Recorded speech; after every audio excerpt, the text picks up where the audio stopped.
Hello, loved ones. This is Matt Stevens, and as always, I hope you're doing super fantastic, because I certainly am. And I have mentioned Itzhak Bentov many times. I absolutely love Itzhak Bentov. I think he did some of the most important work as far as understanding the nature of reality and all that. And I, I'm not going to get into the whole conspiracy theory behind his untimely demise, but I think that his usefulness either was too good or ran out or whatever. He started talking, doing TV interviews, and they're like, no, we can't have that. So anyway, it's like, yeah, but geez, Matt, do you think they would tank an entire commercial airliner just to off one guy? It's like, yes, I do. But anyway, so Itzhak Bentov wrote two books, Stalking the Wild Pendulum, which is his main book, and you must read that first. But now he was in the process of writing a second book called, which was like a sequel to Stalking the Wild Pendulum, called A Brief Tour of Higher Consciousness, which his wife very graciously completed and put out there for those of us who love Bentov. So there's that. But in it, he talks a lot about vibration. In fact, that's pretty much all he talks about is vibration. And it's like, okay, so when we look at, I know I should probably be putting a graphic on the screen, but I'm not. I'm doing this. So there's that. But in it, he talks about a vibration. And this is like, this is a pendulum swing, right? When a pendulum swings, it hits that crest, and it just ever so briefly will stop. And that's a point of rest. So it goes there, and then it swings back. And again, it kind of stops and then swings back again. And then you get what I'm going at. Or if you look at it with a sine wave, it's the same concept. The vibration, the sine wave vibration will go up, and there's that point of rest when it's at the crest, and it's beginning to come back down. And then there's another point of rest, and then it goes up. It's vibrating. But when it hits these crests and when it hits these points of rest, it is very briefly not vibrating. I mean, for lack of a better term, I guess. So there's that. And then he goes on further, and then this is in Brief Tour of Higher Consciousness. He goes on further, like he talks about, like, this is manifest creation. This is what we consider physical creation. This is a very long, deliberate, slow vibration. But the higher up in vibration we get, the tighter the sine wave becomes. Until those two crests eventually begin to overlap, and that would be what we consider what he calls infinite speed, and that would be the absolute, or the source, God, right? Or as the Gnostics call it, the monad. That's fine too.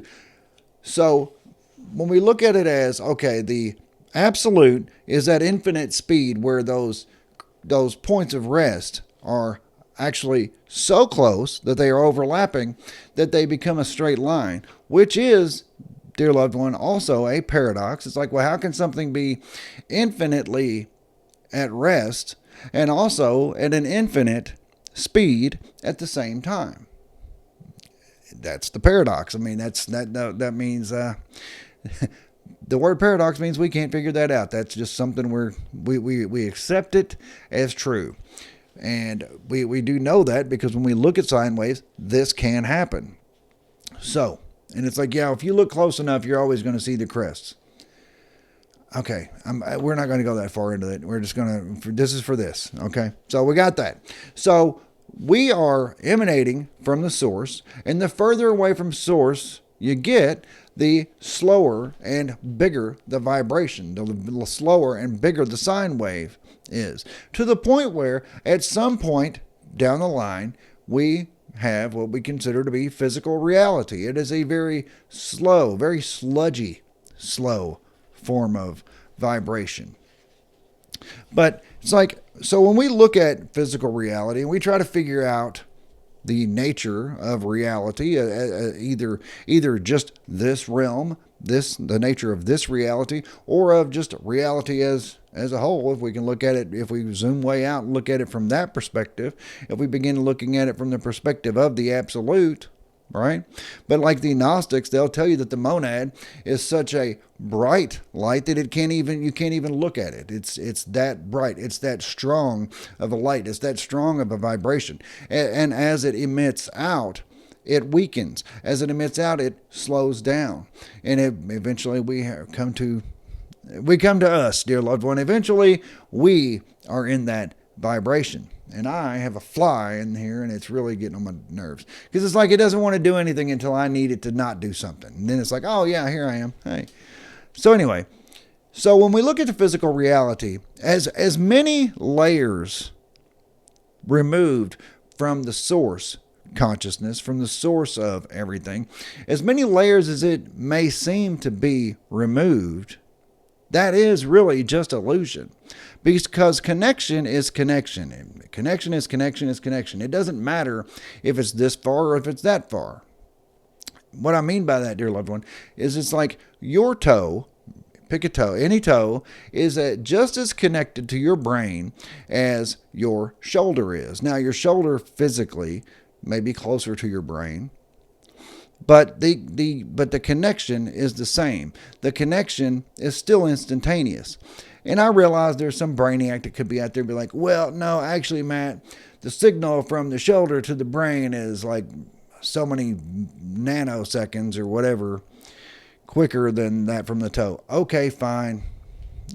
What do you want from me? I don't know. I'm telling you that it's an instantaneous connection. There's a stinking fly. Anyway. Tis the season. That's one of the things I like about cold weather. We don't have to deal with flies and things like that. So anyway, but we perceive these huge distances, right? When we look out into the cosmos, we perceive these enormous, vast distances, billions of galaxies, billions, sometimes trillions of stars in each galaxy. And it's just so much. It's so big. It's just too much. Right? Everything seems so far and out of reach that it's just like this little meaningless existence is very brief, right? If we live to be 100 years, that's nothing on the cosmic scale. It really isn't. It takes things thousands of years to develop when we're looking at things on the stellar scale. And even something that, like, they'll talk about some star going through some process and it might take 5 million years for this thing to happen, and it's like 5 million years for one little event to happen in a star. It's like, yeah, it's like, okay, those types of numbers don't compute. Okay, they're just cartoonish, and that's why it's so important to remind ourselves that we're not removed from the universe. We are in the universe. We are just like that toe and the shoulder are both a part of the same body connected to the same brain. We are among that universe that is also emanating from the source. We are just as connected to the source as anything else is. We are an emanation from it, just like your toe is, dear loved one. And by the way, if you haven't hit the like button yet, please do that. I would so appreciate it. And maybe even more so appreciate it if you would subscribe to this here channel. I would really love it if you would do that. And yeah, that'd be fantastic. I really appreciate it. So, yes, there is no such thing as distance, really. That whole thing about distance, that is an illusion. Now, granted, I understand if we were to get in a spaceship and try to fly to wherever, it's going to take time. But that is because that is all a part of the physical illusion, the illusion that is the physical realm. But we are outside of that also. Your true self, your higher self, the true version of you, the one that is connected, that is jacked into this avatar, this physical avatar, so that you can have use of these five senses. You see, you don't have the five senses in your true form, right? That's why, well, I mean, I guess I can't really say that, but for the sake of this, we don't have those five senses. We don't need those five senses. We are outside of time, space, distance, position in space. All of those things don't matter where we are emanating from. Where we are emanating from, it is the absolute. Where we are emanating from, it is all right here, right now. Just I am. And that's all. So, in order for us to slow things down, have some experiences, have some ups and downs, experience some polarity, right? Experience all of the things that we can experience in this realm. We must jack into these avatars. We must jack into something that is inside this construct. As I've said, this body, every single atom that makes up your body belongs in this construct. You are only borrowing it, jacking into it for a brief amount of time so that you can have the experience. Yes, the video game analogy works beautifully for this. If you want to play a particular video game, you have to jack into the avatar that's on the screen and use that as your means of navigating, your means of interacting and all that in that game. But it's like, well, why this illusion? Why do we need this illusion? Right? I mean, if we are emanating from the source, then we've got it all figured out, right? Why do we need this? That just kind of depends upon who you ask. I mean, the Vedics will tell you that this series of lifetimes is about, it's like a mission of discovery. And I've even said that myself, where we are here to explore, we're here to learn, grow, expand, and have experiences. Because all experiences must be had. Because anything that can exist does exist. And you are part of that. And anything else that can exist is also happening. But this just happens to be this part of it. Anyway, the Gnostics will tell you that this grand physical illusion is about entrapment.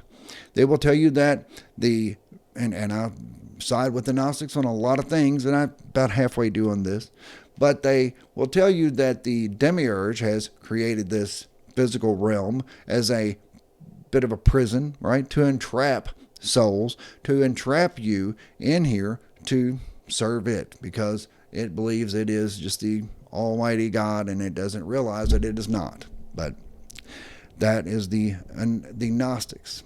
But in any case, whether we go with the Vedics, or if we go with the Gnostics, or if we go with any other philosophy, any other religious philosophy or whatever, we have to realize that no matter what, awakening is what it's all about.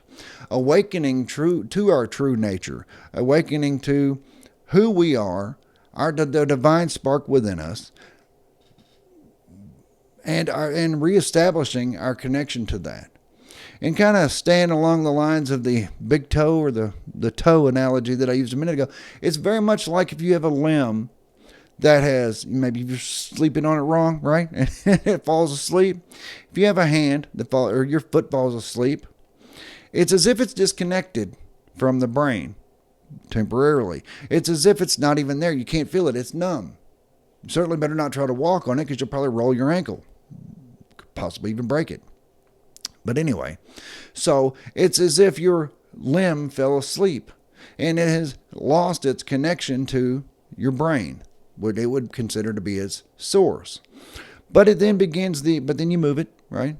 You get it stirring. And then it begins to reestablish that connection. And that's very uncomfortable. It can be most unpleasant. Nobody ever said awakening was going to be a pleasant experience. It has its ups and downs, that's for sure. But in any case, we must reawaken, just like that limb that fell asleep, and reestablish that connection to our source. And once it has reestablished that connection, then the communication between the two is instantaneous, and we ride off into the sunset. But it's like religion. Yeah, I'd mentioned religious philosophies. Most religions they don't like when we start talking like this. Why? Well, because that takes them out of the equation. When we realize, not only do I have a connection to the source, to God, God is within me. I have that divine spark within me. I don't need a pastor. I don't need some guru. I don't need a shaman. Oh no, I didn't go there, did I? Yes, I went there. I don't need some shaman to show me the way, to show me what I need to atone for whatever I've done. I don't need any of those things. My connection to the source is direct. Just like a toe is to the brain, same as the shoulder is to the brain. Just like the limb that fell asleep because you were laying on it wrong. Once it awakens and reestablishes its connection, it will have its direct line to the source consciousness, to the monad. If you Gnostics want to go there, that's fine. So, religion, though, and as this is some stuff I'm going to get into in the very near future, but religion, I believe, is one of the, well, they're just not a fan of you not needing them. That's all. All for now, anyway. But anyway, dear loved ones, yes, if you have not yet hit the like button, please do that. I would so appreciate it. And subscribe to this channel. Let me know in the comments what your thoughts are. I would really appreciate that for sure. If nothing else, just say hi. But besides that, dear loved one, that's what I got. I love you. I do. And I will be back directly.